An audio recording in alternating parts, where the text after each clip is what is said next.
تم باللسان یفقهوا قولی صلاۃ و سلام علیک یا رسول اللہ وعلی آلک و صحبک یا حبیب اللہ۔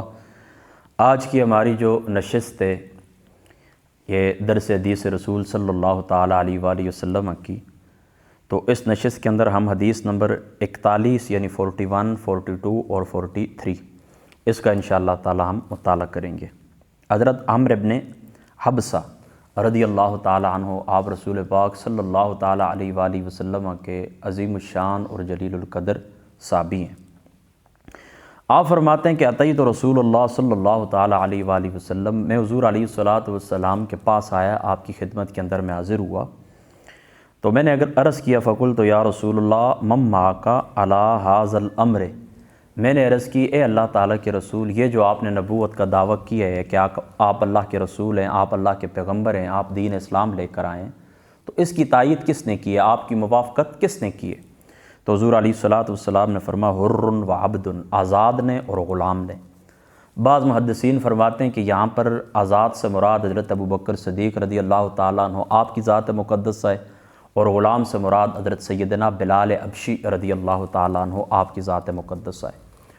اور بعض فرماتے ہیں کہ آزاد سے مراد حضرت ابوبکر صدیق ہیں اور غلام سے مراد حضرت زید بن حارثہ رضی اللہ تعالیٰ عنہ آپ کی ذات مقدس ہے۔ ٹھیک ہو گئی بات۔ اور مسلم شریف کی ایک حدیث پاک سے یہ ثابت بھی ہوتا ہے کہ پہلا قول ٹھیک ہے، یعنی حضرت ابوبکر اور حضرت سیدنا بلال حبشی رضی اللہ تعالیٰ عنہ آپ اسلام لائے تھے۔ اور بعض محدثین نے اس طرف بھی اشارہ کیا کہ حر اور عبد سے مراد کثرت مراد ہے، یعنی آنے والے زمانے کے اندر یہ سوال آنے والے زمانے کے اندر کہ کون یا رسول اللہ آپ کے اوپر ایمان لائے گا، تو فرمانے لگے حضور علیہ السلام فرمانے لگے آزاد بھی ہوں گے اور غلام بھی ہوں گے، کثیر تعداد کے اندر لوگ فوج در فوج اسلام کے اندر داخل ہوں گے۔ تو اس لحاظ سے یہ حضور علیہ السلام کی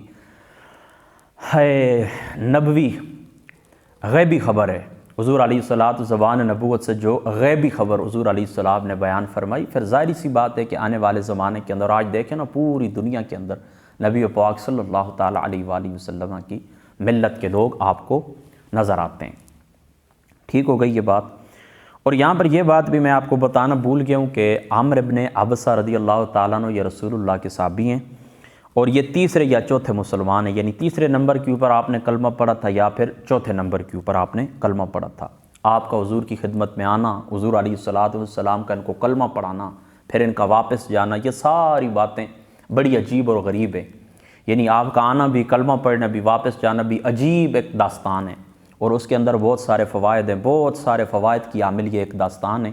جب آگے انشاءاللہ تعالیٰ اس کا ذکر آئے گا تبصرہ ہم کریں گے ان کے اوپر، ان کی جو ڈاکومنٹری ہے زندگی کی انشاءاللہ تعالیٰ وہ میں آپ کو تفصیل سے سناؤں گا۔ پھر دوسرا سوال انہوں نے یہ کیا ہے کہ مل اسلام ہو، یا رسول اللہ صلی اللہ تعالیٰ علیہ وآلہ وسلم اسلام کیا ہے؟ تو حضور علیہ الصلاۃ والسلام نے فرمایا ہے طیب الکلام و اطعام الطعام، کہ اچھی گفتگو کرنا اور لوگوں کو کھانا کھلانا۔ اسلام کیا ہے؟ اچھی گفتگو کرنا اور لوگوں کو کھانا کھلانا۔ یاد رکھیں کہ یہ حضور علیہ الصلاۃ والسلام کا جو جواب تھا یہ سائل کے حال کے مطابق تھا۔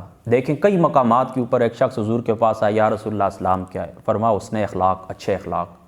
دوسرا ہے یا رسول اللہ اسلام کیا ہے؟ حضور نے فرمایا والدین کا ادب کرنا۔ تیسرا ہے یا رسول اللہ اسلام کیا ہے؟ فرمایا اللہ کی ذات اقدس کے ساتھ کسی کو شریک نہ ٹھہرانا۔ یعنی ہر شخص کو حضور نے مختلف جوابات دیے ہیں۔ تو دیکھیں نا، انہوں نے پوچھا ہے کہ اسلام کیا ہے، تو حضور نے فرمایا اچھی گفتگو کرنا، جس گفتگو کے اندر اکھڑ پن ہو، خوش دلی کے ساتھ، خوش طبعی کے ساتھ، چہرے کی رونق کے ساتھ، چہرے کے اوپر رونق ہو، چہرے کے اوپر تراوٹ ہو، چہرے کے اوپر خوشی ہو، اچھے اخلاق کے ساتھ گفتگو کرنا، اور اطعام الطعام لوگوں کو کھانا کھلانا۔ یہ بات یاد رکھیں کہ حضور علیہ الصلاۃ والسلام کے پاس جو سوالی آتا تو حضور اس کے حال کے مطابق جواب دیتے۔ یعنی ایک شخص آیا، اس نے سوال کیا کہ اسلام کیا ہے، تو حضور نے دیکھا کہ یہ والدین کے ادب کے معاملے میں کمزور ہے تو اس کو والدین کے حقوق بتا دیے۔ دوسرا یا رسول اللہ اسلام کیا ہے، تو آقا علیہ الصلاۃ والسلام نے دیکھا کہ اس نے ابھی تک کلمہ نہیں پڑھا، تو اس کو فرمایا کہ اسلام یہ ہے کہ اللہ کی خاطر شرک نہ کرنا، اللہ کی ذات اقدس کے ساتھ کسی کو شریک نہ ٹھہرانا۔ تو یہ شخص آئے جس وقت حضرت عمرو بن حبسہ رضی اللہ تعالیٰ عنہ، تو ہو سکتا ہے کہ طیب الکلام یعنی آپ کا جو گفتگو کا لہجہ وہ ذرا سخت ہو، تو حضور نے فرمایا کہ اپنے لہجے کو نرم کرنا، اور ہو سکتا ہے کہ غریب مسکین لوگوں کو جس طرح باقی صحابہ کھلے دل سے یا بہت زیادہ وسیع پیمانے کے اوپر مہمان نوازی کرتے تھے، ہو سکتا ہے کہ اس معاملے کے اندر بھی باقی صحابہ سے یہ تھوڑا نیچے ہوں، تو آقا علیہ الصلوۃ والسلام نے فرمایا کثرت کے ساتھ لوگوں کو کھانا کھلانا۔ اب یہ آپ بات سمجھ گئے نا، یعنی ہر شخص کو الگ جواب کیوں دیا؟ اس کی طبیعت کے مطابق، اس کے حال کو دیکھ کر، کہ جس چیز کے اندر جو بندہ کمزور نظر آیا تو اسلام کی وہی تعریف اس کے سامنے بیان کر دی۔ ٹھیک ہو گئی بات؟ پھر انہوں نے سوال کیا، قل تو اے اللہ تعالیٰ کے رسول مل ایمان، و ایمان کیا ہے؟ تو حضور نے فرمایا الصبر والسماحۃ، الصبر صبر کرنا، والسماحۃ سخاوت کرنا۔ یاد رکھیں کہ اسلام کے جتنے بھی خصائل ہیں، جتنی بھی نیکیاں ہیں، جتنی بھی حسنات ہیں، ان سب کو ایک جگہ کے اوپر جمع کیا جائے تو وہ ساری آ کر جمع ہو جاتی ہیں صبر کے اندر اور ثبات یعنی سخاوت کے اندر۔ یعنی ساری نیکیوں کا مجموعہ، ساری نیکیوں کا حسنات، یہ دو چیزیں جن کو آقا علیہ الصلوۃ والسلام نے بیان فرما دیا۔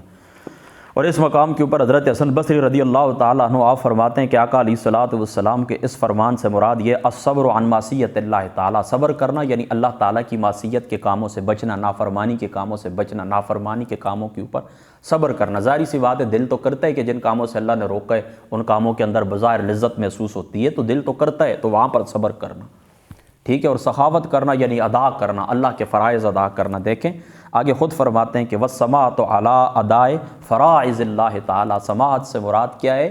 اللہ تعالیٰ کے فرائض کو ادا کرنا، یعنی جن کاموں کے کرنے کا اللہ نے حکم دیا ان کو کرنا، جن سے رکنے کا حکم دیا ان سے رک جانا۔ یہ کیا ہے؟ یہ ایمان ہے۔ دیکھیں جوامع الکلم حضور علیہ السلام کی جو ذات مقدس ہے، جوامع الکلم ہے، دو لفظوں کے اندر حضور علیہ الصلوۃ والسلام نے پورے دین کا جو سمندر ہے، حضور علیہ السلام نے دو لفظوں کے اندر اس کو سمیٹ دیا۔ الصبر والسماعۃ، تو صبر سے مراد معصیت سے بچ جانا، سماعت سے مراد حقوق ادا کرنا، اللہ کے حقوق بھی ادا کرنا اور بندوں کے حقوق بھی ادا کرنا۔ قل تو ای الاسلام افضل، یا رسول اللہ افضل اسلام کو فرمایا من سلم المسلمون من لسانی و یدی، افضل مسلمان وہ شخص ہے کہ جس کی زبان سے اور جس کے ہاتھ سے لوگ محفوظ رہیں، نہ زبان سے کسی کو تکلیف دے، نہ ہاتھوں سے کسی کو تکلیف دے۔ تو حدیث پاک کے اندر پہلے بھی میں آپ کو بتا چکا ہوں، آج پھر آپ کو بتا دیتا ہوں کہ حضور علیہ السلام نے پہلے زبان کا ذکر کیا، کیونکہ اس کی تکلیف زیادہ ہے۔ زبان سے نکلے ہوئے جو جملے ہوتے ہیں خنجر کی طرح دل کے اندر پیوست ہو جاتے ہیں، پوری زندگی پھر آپ ان کو باہر کرنا چاہیں باہر نہیں کر سکتے۔ میری بات آپ سمجھ گئے؟ پوری زندگی آپ ان کو باہر کرنا چاہیں نہیں کر سکتے، اس لیے اپنی زبان کے اوپر کنٹرول کریں۔ زبان ایک آفت کا پرکالا، زبان ہے، اس کو نہ سمجھو، یہ ہے ایک آفت کا پرکالا، جو نہ رکھو گے قابو میں تو کر دے گی تہ و بالا۔ یہ زمین ہے، وہ پرانے جو سیدھے سادے لوگ ہوتے تھے، وہ کہتے ہوتے تھے یہ زبان یہ جو ایک خچر کے اوپر بھی انسان کو بٹھاتی ہے، فلاں چیز کے اوپر بھی بٹھاتی ہے، اور یہی زبان انسان کو گھوڑے کے اوپر بھی بٹھا دیتی ہے۔ لہٰذا ساری آفتیں اور مصیبتیں جو آتی ہیں زبان کی وجہ سے آتی ہیں، لہٰذا اس کو آپ نے کیا کرنا ہے؟ اس کو کنٹرول کے اندر رکھنا ہے، اور اپنے ہاتھوں کو بھی کنٹرول کے اندر رکھنا ہے، ٹھیک ہے۔ قل تو ای الایمان افضل، یا رسول اللہ افضل ایمان یعنی افضل مومن کون سا ہے؟ پیچھے کیا تعریف تھی حضور سے؟ ایمان کیا ہے، اب افضل ایمان کیا ہے؟ تو حضور نے فرمایا خلق حسن، اچھے اخلاق۔ افضل ایمان کیا ہے؟ اچھے اخلاق۔ یاد رکھیں تمام حسنات کا جو مجموعہ ہے، تمام حسنات کا جو فاؤنٹین ہے، تمام حسنات نیکیوں کی جو جڑ ہے وہ حسن اخلاق ہے، اور یہ حسن اخلاق ہی ہوتا ہے جو سب سے زیادہ نفس کے اوپر گراں گزرتا ہے۔ ہر ایک کے ساتھ حسن اخلاق سے پیش آنا بہت مشکل ہوتا ہے۔ اس زمانے کے اندر انسان سب سے زیادہ جو پریشان ہے اپنے پڑوسیوں سے اور اپنے رشتہ داروں سے۔ سب سے زیادہ اگر آپ کا کوئی دشمن ہے تو وہ آپ کا پڑوسی ہے، اور سب سے زیادہ جو آپ کے ساتھ بخیلی کرنے والے ہوتے ہیں وہ آپ کے رشتہ دار ہوتے ہیں۔ تو جب حسن اخلاق یعنی ایمان کیا ہے؟ حسن اخلاق، پھر ایمان کا آپ ثبوت دیتے ہوئے ان کے ساتھ حسن اخلاق سے پیش آتے ہیں۔ دل نہیں کرتا، وہ ایک صحابی رسول کا قول بھی ہے نا کہ ہم بعض لوگ دل ان کے اوپر لعنت کر رہے ہوتے ہیں لیکن ہم ان کو گلے لگا رہے ہوتے ہیں یا ہاتھ ملا رہے ہوتے ہیں۔ یہ الفاظ ہیں بخاری شریف کے، ٹھیک ہے۔ میری بات آپ سمجھ گئے نا؟ تو حسن اخلاق یہ، حسن اخلاق ہر شخص کے ساتھ حسن اخلاق یہ ایمان کی نشانی ہے۔ تو یہ نفس کے اوپر گراں گزرتا ہے، دل نہیں کرتا کہ رشتہ داروں کے ساتھ حسن سلوک کیا جائے، دل نہیں کرتا پڑوسیوں کے ساتھ اچھے اخلاق سے بات کی جائے، کیونکہ سب سے زیادہ دشمنی یہی نکالتے ہیں، اس لیے یہ نفس کے اوپر گراں ہیں۔ تو ایمان کی نشانی کیا ہے؟ حسن اخلاق، ٹھیک ہے۔ سوال کیا ہوا یا رسول اللہ ایمان کون سا افضل ہے؟ تو فرما حسن اخلاق، حسن خلق حسن۔ قال پھر فرماتے ہیں قل تو ای الصلاۃ افضل، یا رسول اللہ افضل صلاۃ کون سی ہے؟ یہاں پر خصوصی طور پر آپ نے یاد رکھنا ہے کہ صلاۃ افضل کون سی ہے، اس کے اندر محدثین کا اختلاف ہے، علماء کا اختلاف ہے۔ ہے حضور علیہ الصلوۃ والسلام نے فرمایا کہ افضل قال طول القنوت ای الصلاۃ افضل قال طول القنوت، آقا علیہ الصلوۃ والسلام نے فرمایا طول القنوت، لمبے قیام والی نماز افضل ہے۔ دیکھیں قنوت کے بہت سارے معنی ہیں، خشوع، خضوع، اطاعت کرنا، فرما برداری کرنا، خاموش رہنا اور قیام کرنا۔ تو ان 5 یا 6 معانی میں سے یہاں پر کیا مراد ہے قیام کرنا، یعنی وہ نماز افضل ہے جو طویل قیام والی ہو، ٹھیک ہے۔ اور یاد رکھیں احناف کا بھی یہی مذہب ہے، احناف بھی یہی کہتے ہیں کہ نماز وہ افضل ہے جس کے اندر طویل قیام ہو۔ دیکھیں نا، سمجھا بھی دیتا ہوں آپ کو نہ سمجھ آئے، ایک بندہ ہے وہ پوری رات کے اندر کھڑا ہوتا ہے، 2 رکعت ادا کرتا ہے، ایک رکعت کے اندر وہ 5 پارے تلاوت کرتا ہے اور دوسری رکعت کے اندر بھی وہ 5 پارے تلاوت کرتا ہے، ٹھیک ہو گئی بات۔ اب اس کو کتنے سجدے نصیب ہوئے؟ 2 رکعت اس نے صبح تک پڑھی، 10 پارے اس نے تلاوت کی، صبح تک یہ کھڑا رہا، اور 2 رکعت کے اندر کتنے سجدے اس کو نصیب ہوئے؟ 4 سجدے نصیب ہوئے۔ پہلی رکعت کے اندر 2 سجدے اور دوسری رکعت کے اندر 2 سجدے۔ اب دوسرا شخص ہے وہ بھی پوری رات کھڑا رہا، لیکن اس نے ایک رکعت کے اندر 5 پارے نہیں پڑھے بلکہ وہ چھوٹی چھوٹی صورتیں پڑھتا رہا، یا کوئی لمبی صورت بھی پڑھتا رہا تو 3 آیات بینات کے بعد وہ رکوع کے اندر چلا جاتا تھا، یا چھوٹی صورت مثال کے طور پر الم تر کیف فعل ربک باصحاب الفیل الاف قریش الاف رحلۃ الشتاء والصیف، سورۃ الاخلاص پڑھی، سورۃ الکوثر پڑھی، معوذتین، قل اعوذ برب الفلق، قل اعوذ برب الناس، یہ چھوٹی چھوٹی صورتیں اس نے الہاکم التکاثر تلاوت کی، والتین والزیتون والضحیٰ واللیل اذا سجى ما ودعک ربک وما قلی، یہ تلاوت کی، اذا الشمس کورت واذا النجوم انقدرت، یہ تلاوت کی۔ مختصر یعنی چھوٹی چھوٹی صورتیں وہ تلاوت کرتا رہا۔ اب اس نے پوری رات کے اندر مثال کے طور پر 30 رکعتیں ادا کی، تو 30 رکعتوں کے اندر اس کو کتنے سجدے نصیب ہوئے؟ 60 سجدے نصیب ہوئے۔ اب پہلا شخص جس نے 10 پارے تلاوت کیے تھے اس نے کتنے سجدے نصیب ہوئے؟ 4 سجدے نصیب ہوئے، کیونکہ اس کا قیام طویل تھا۔ تو اب یہاں پر محدثین کا اختلاف ہے، علماء کا اختلاف ہے۔ احناف کا مذہب یہی ہے کہ لمبی نماز جو ہے طول القنوت یعنی لمبے قیام والی نماز افضل ہے، لیکن ان کے اندر 3 مذاہب اور بھی ہیں۔ بعض کہتے ہیں کہ لمبے قیام والی نماز افضل ہے، بعض کہتے ہیں کہ نہیں طویل سجدوں والی نماز افضل ہے، کیونکہ سجدہ انتہائی عاجزی کا اظہار ہے اللہ کی ذات اقدس کے سامنے، ٹھیک ہے، لہٰذا وہ کہتے ہیں سجدے والی جس کے اندر زیادہ سجدے ہوئے ہیں وہ نماز افضل ہے، اور بعض کہتے ہیں نہیں جی طویل قیام والی نماز افضل ہے۔ اور یہ بھی یاد رکھنا کہ یہ جو طویل قیام کی فضیلت ہے یہ قرآن کی تلاوت کی وجہ سے۔ اور تیسرا مذہب محدثین کا، علماء کا، یہ وہ فرماتے ہیں کہ رات کے وقت جب نماز پڑھی جائے تو قیام لمبا کیا جائے، اور دن کے وقت جب نماز پڑھی جائے تو سجدے زیادہ کیے جائیں۔ یعنی دن کے وقت اگر آپ تلاوت کرنا چاہتے ہیں قرآن کی تو چھوٹی چھوٹی صورتیں پڑھیں اور سجدے زیادہ کریں۔ رات کے وقت آپ کھڑے ہو جائیں، ایک رکعت کے اندر جتنا مرضی ہے پڑھ لیں، 5 پارے پڑھیں، 4 پڑھیں، آپ کی مرضی ہے، ٹھیک ہے۔ یہ 3 مذہب ہوگا۔ اور چوتھا مذہب میں نے آپ کو کیا بتا دیا کون سا ہے؟ احناف کا ہے۔ احناف بھی اسی کے قائل ہیں، بلکہ یہ 3 مذہب احناف اس کے قائل ہیں کہ طویل جو قیام والی نماز ہے وہ کیا ہے؟ وہ افضل ہے۔ قلت ای الہجرت افضل، میں نے کہا اللہ تعالیٰ کے رسول افضل ہجرت کون سی ہے؟ افضل ہجرت کون سی ہے؟ یاد رکھیں ایک ہجرت ہوتی ہے حسی اور ایک ہوتی ہے مانوی۔ حسی ہجرت یہ ہوتی ہے ایک مکان سے دوسرے مکان کے اندر منتقل ہو جائیں، اور مانوی ہجرت یہ ہوتی ہے دل سے کسی کو آپ چھوڑ دیں، اپنے دل سے کسی کو اتار دیں، ٹھیک ہے۔ آپ کے پاس لوگ بیٹھے ہوئے، اپنے دل کے اندر آپ کوئی جگہ نہیں ان کی، ارد گرد ہزاروں لوگوں کا ہجوم ہوتا ہے لیکن آپ تنہائی محسوس کرتے ہیں، تو یہ مانوی ہجرت ہے۔ مانوی طور پر آپ نے اپنے دوستوں کو چھوڑ دیا، جو ارد گرد بیٹھنے والے تھے ان کو چھوڑ دیا، کوئی گناہ کے کام تھے، اللہ تعالیٰ کی نافرمانی تھی، آپ نے چھوڑ دی اس کو، ٹھیک ہے، آج کے بعد یہ میں نافرمانی نہیں کروں گا، یہ بھی ہجرت ہے، مانوی ہجرت ہے، ٹھیک ہے۔ اسی ہجرت محسوس ہونے والی، یعنی یہ محسوس تو نہیں ہوتی نا، بندہ دل ہی دل میں عہد کر لیتا ہے اللہ کے ساتھ کہ آج کے بعد میں نے یا اللہ یہ کام نہیں کرنا۔ تو فرما انت حجر ما کرے ربک، جو تیرے اللہ کو ناپسند ہے، تیرے رب کریم کو ناپسند ہے، تیرا رب ناپسند کرتا ہے، تیرے رب کی نافرمانی ہے، تو ان کاموں کو چھوڑ دے۔ یہ سب سے افضل کیا ہے؟ یہ سب سے افضل ہجرت ہے۔ فقلت فأی الجہاد افضل، یا رسول اللہ افضل جہاد کون سا ہے؟ اچھا، حضور علیہ الصلوۃ والسلام نے فرمایا افضل جہاد یہ کہ یہ جو بندہ ہے، بندہ بھی کام آ جائے، اللہ کی راہ میں شہید ہو جائے، اس کا گھوڑا بھی اللہ کی راہ میں کام آ جائے، وہ بھی زخمی ہوا، خون اس کا نکلا، شہید ہو گیا، مر گیا، ٹھیک ہے۔ گھوڑا بھی اللہ کی راہ میں قربان، بندہ بھی، سوار بھی اللہ کی راہ میں قربان، سواری بھی اللہ کی راہ میں قربان، سوار بھی اللہ تعالیٰ کی راہ اقدس کے اندر قربان۔ اس بات کو آپ سمجھ گئے نا؟ یعنی دیکھیں نا، اگر زندہ بچ جاتا گھوڑے کا بھی حصہ ملتا، بندے کو بھی حصہ ملتا، تو یہ دنیا کے اندر جو نعمتیں انسان کو ملتی ہیں، یاد رکھیں یہ ایک صورت کے اندر نعمتوں کا بدلہ ہوتی ہیں، نیکیوں کا بدلہ ہوتی ہیں۔ جو بندہ نیکیاں کرتا ہے اللہ تعالیٰ کی راہ مقدس کے اندر، تو پھر ان کی جزا کے طور پر اللہ تعالیٰ ان کو دنیاوی نعمتیں بھی عطا فرماتے ہیں۔ تو ممکن ہے یہ بات صحابہ کا یہ اس کے اوپر انشاءاللہ تعالیٰ الگ گفتگو کریں گے انشاءاللہ تعالیٰ۔ پھر ممکن ہے کہ آخرت کا جو اجر ہے وہ پورا نہ ملے، کیونکہ دنیا کے اندر اللہ تعالیٰ فرمائیں گے یہ نیکیاں تھی، اس کا بدلہ یہ میں نے تمہیں عطا فرما دیا تھا، ٹھیک ہے۔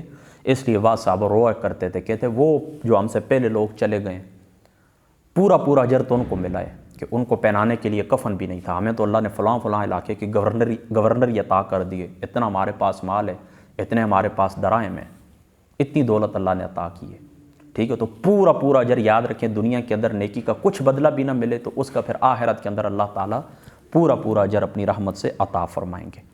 تو افضل جہاد کون سا ہے؟ جس کے اندر بندہ خود بھی چلا جائے، مال غنیمت نہیں ملا، اس کا گھوڑا بھی گیا، کچھ بھی نہیں ملا، تو اس کا اجر پورا یہ افضل جہاد ہے۔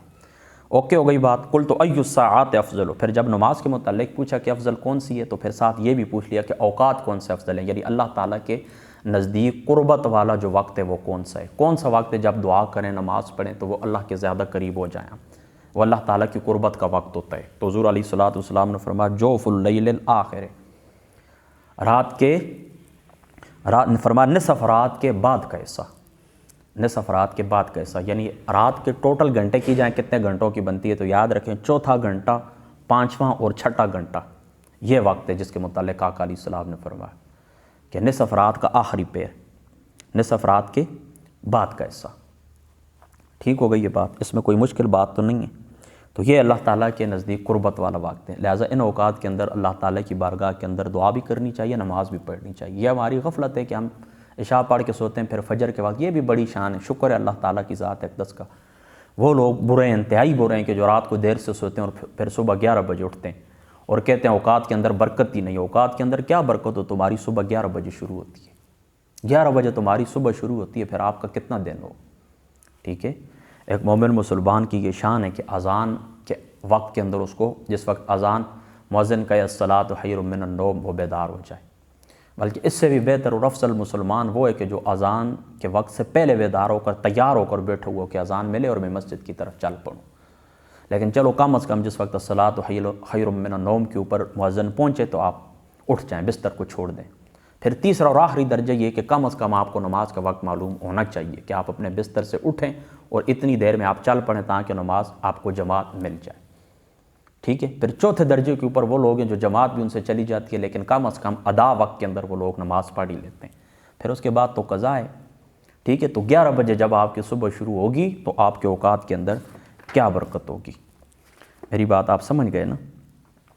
تو ابھی اس طرح کہ وقت زیادہ ہو گیا، ابھی گفتگو ہماری حدیث نمبر 42 یعنی 42 اور حدیث نمبر